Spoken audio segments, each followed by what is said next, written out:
players knew what they're doing, but you know, we knew we needed 18 points, and we got them. And I think it was a very, very good match today, and the matches were all close. At no given time was I a nervous wreck, but you know, it was nice when Tiger 2 putted that last green to get the 18th point.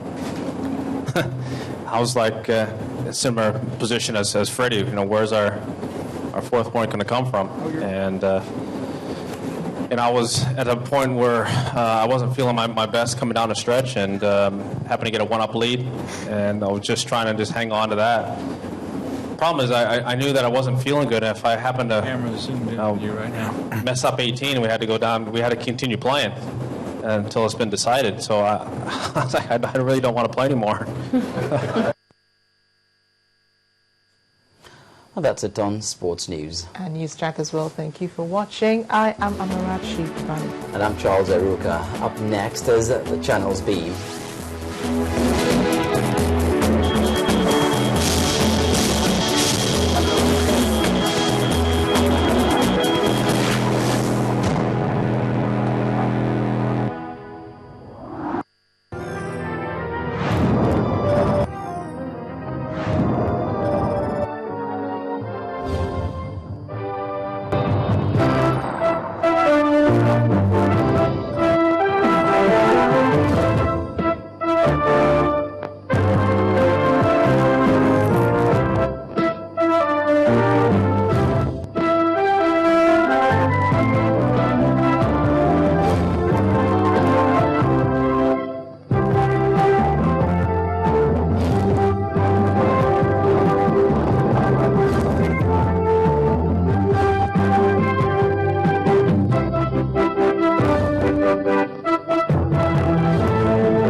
Hello and a very warm welcome to the program. This is Channels Beam on Channels Television, a program that leverages the social media platforms to reach out to youth from across the world.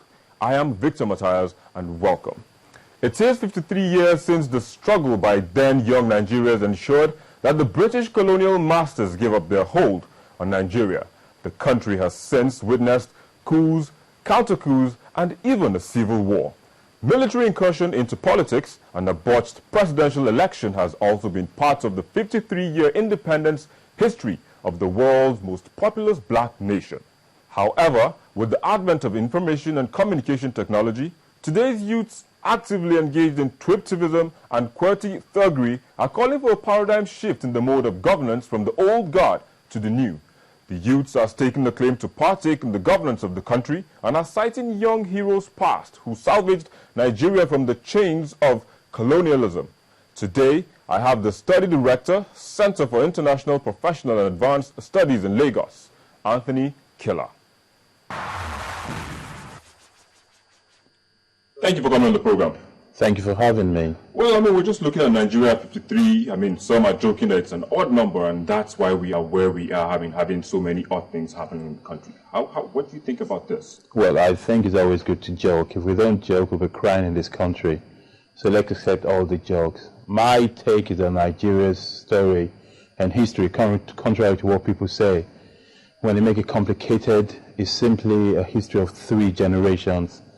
The generations that inspired us, the generation of Awolowo, Ezekwe, etc. The generation that squandered their inspiration, those are the clue plotters, and the generation of survivors, those who beg and bribe and conform just to survive.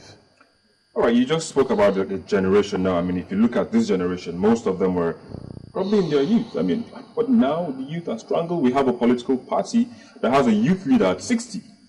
How do you see the youths coming into this picture? I mean, taking over leadership in this country? Well, I think one thing, whenever I hear that word youth, the first thing I always try to say is that being young itself is not any kind of quality. A lot of tragedies were caused in the world. I'm thinking of Russia, I'm thinking of Nazi Germany, because of the support of the youth. It's not an automatic. Youth does not mean success. What I would say, however, that the hope of Nigeria lies in the hands of the youth anyway, for a very simple reason, in the sense that the beautiful ones are yet to be born. That hope lies on two things, information and technology.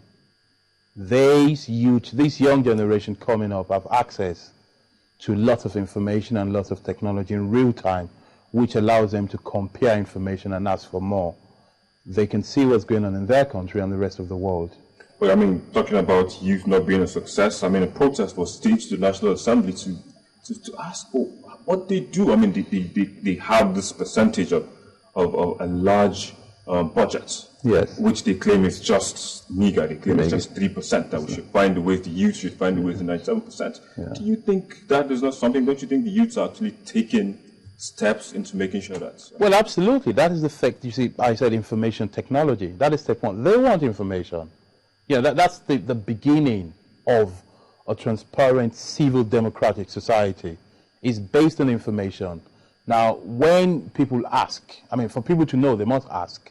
They must be interested. So there's really nothing wrong in them asking. They want to know, if we're paying you, what exactly are we paying you for? How much are we paying you? So it's no big deal. The point is people trying to hide it. Chaos, disorder, impunity all seem to go together. Certainty and clarity, that's what brings a civil society. The revolution of Russia, or the reform which Gorbachev did, was based on two words, perestroika and glasnost. Transparency, to know. When you know, you're less oppressed. Let's put it that way. And that's what the young people are asking for. So no big deal. It's a step forward. I would hope more people will be asking for more information. Do you think revolution is the answer? Do you think youth should revolt? I don't. The word revolution is not really my word. I'm more of a reformist, when it comes to things like that. But if you look at, technically, if you say that, can we wait for a step-by-step approach? I have some doubt. I think, yes, maybe not revolt, but I think the youth should, yes, take more responsibility and take a step forward rather than, conform and defer things and delegate to others. They agreed to a public debate. Yes. Do you think that will... So I just spoke with the former Minister of Education, Obi Ezekwesili, and she said she will be part of that. She wants to be part of that debate. Do you think it's going to bring out what we're actually looking for? Well, I think it's a step forward. I mean, it's a good thing. The last public debate I remember in Nigeria was the one about the oil subsidy. That was a bit of a sham in the way I look at it.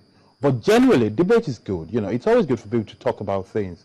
Then you can actually see, because there's some people who conform not because they're in bad faith, but because they're actually ignorant. So if more people get to talk about things, it's good. It never harms. The debate never harms anything. Going back to your issue of information technology, I mean, all these things like the fuel subsidy you mentioned, yes, most of it was spread using Twitter, Facebook, Google+. Even this protest to the National Assembly started as tweetism, and then it was later referred to as QWERTY thuggery. Yeah. So how do you think, how do you think we should use this properly to channel? Well, I think at this stage, rather than trying to guide it, or as some ministers and some people have, hurriedly come out to do, to try to put in a framework, we should let it flow by itself. There are some risks there. There's no doubt. People will put false information. People who are not professional journalists will try to send out reports, thinking they are journalists, when what they're giving is testimonies, not coverage. And yes, but that's the beginning. But, my idea is that information and education can never be too much. It can only be too little, never too much. So, let it flow. A time will come when it will balance out itself. All right.